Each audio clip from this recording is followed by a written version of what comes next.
सारी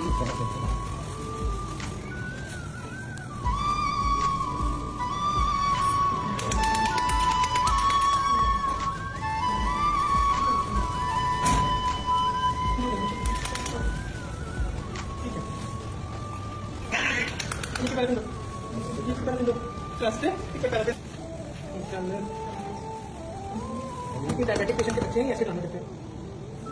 ऑक्सीजन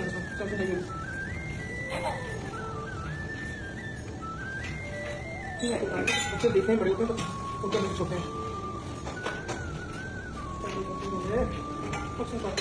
पानी यहाँ हॉस्पिटल देखो डॉक्टर नहीं करो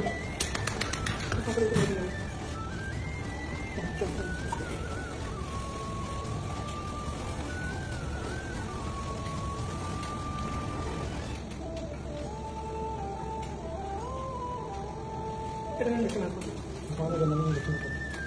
ऑक्सीजन का खतरा है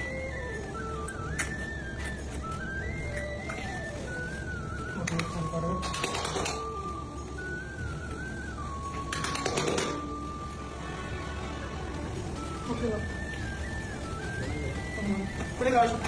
ठीक है ऐसे तो पड़ेगा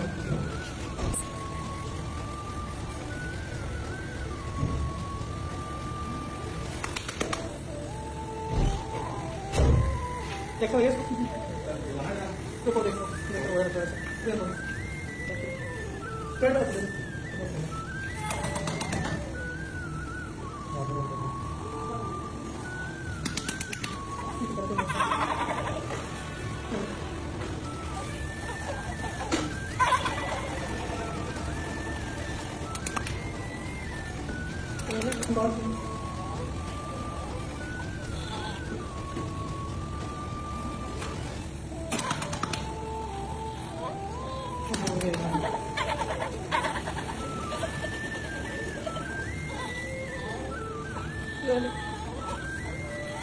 तो कैसे होता है वो निकल जाता है कैसे होता है